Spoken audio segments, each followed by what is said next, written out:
Hello viewers, कैसे हैं आप लोग। उम्मीद है आप लोग बहुत अच्छे से होंगे। और आज मैंने जैसा कि आपसे प्रॉमिस किया था कि जिस स्टेशन को मैंने कल आपको दूर से दिखाया था, आज मैं उसी स्टेशन को कवर करने के लिए आया हुआ हूँ। और देख लें, बहुत ही विहंगम दृश्य है स्टेशन के आसपास का। और ये सामने आप देख रहे हैं, ये स्टेशन है धीरगंज। और स्टेशन जो है, इसकी जो हालत है, इसका जो बिल्डिंग बचा हुआ है, ये इसके पुराने समय की याद दिलाता है। ये बोर्ड अपने आप में सिर्फ एक बोर्ड भर नहीं है, बहुत सारे लोगों की जहन में इस बोर्ड की यादें होंगी, क्योंकि ये बोर्ड उनको उनके बचपन की याद दिलवाता है। तो ये है धीरगंज का साइन बोर्ड। समुद्र तल से ऊंचाई साफ लिखा नहीं है, 100 कुछ है। और ये स्टेशन का अबैंडन्ड बिल्डिंग है।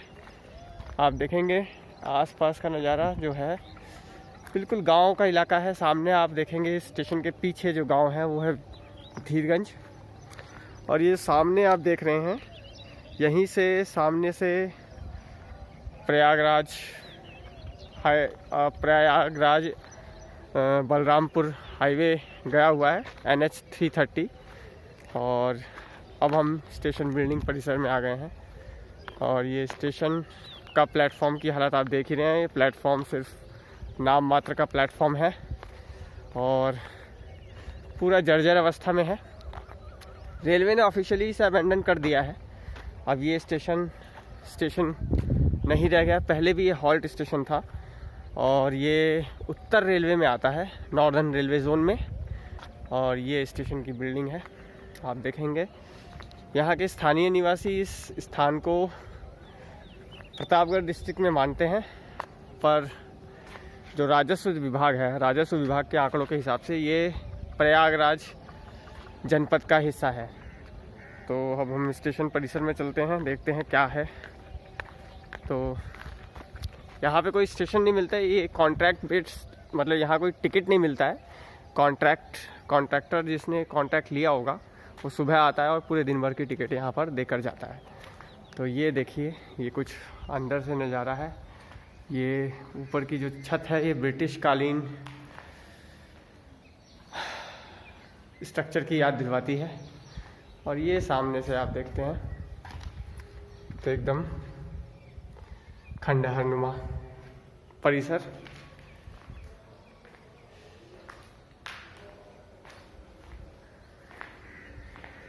तो ये स्टेशन का दृश्य, इसके आसपास का दृश्य बहुत ही मनोरम है। काफ़ी हरा भरा इलाका है और बहुत अच्छी हवा भी आ रही है। यहाँ पे खुला इलाका है। स्टेशन जिस लोकेशन पर है, लोकेशन के हिसाब से तो स्टेशन अच्छा है, पर इसकी जो अवस्था है वो अत्यंत दयनीय है। अब रेलवे ने इसे ऑफिशियली जो है अबेंडन कर चुके हैं।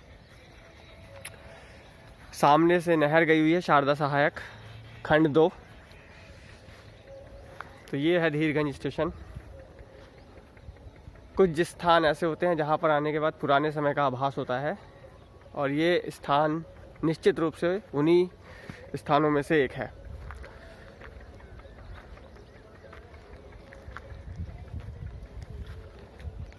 सड़क यातायात का विकास जैसे जैसे होता गया, इस स्टेशन की छवि धूमिल होती चली गई और आज ये खंडहर में तब्दील हो गया। और रेलवे ने इसे ऑफिशियली जो है अबेंडन कर दिया है, जिसे हम बोलते हैं कि अब इसका यहाँ से जो ट्रेन ऑपरेशंस, स्टॉपेज है, अराइवल है, वो अब ऑफिशियली ख़त्म हो गया है। तो एक दुखद अंत हो रहा है कि स्टेशन का।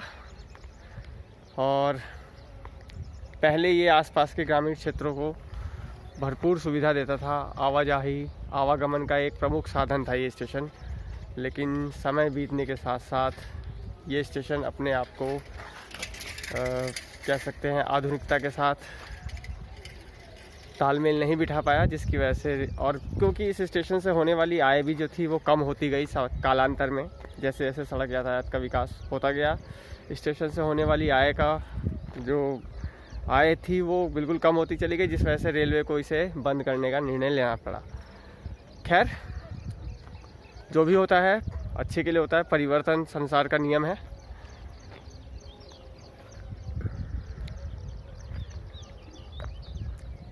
अब हम आगे की ओर चलते हैं, आगे आपको नहर का दृश्य दिखाते हैं। और यहाँ पे हमारे भैया जो हैं ट्रैक मेंटेनेंस का काम कर रहे हैं।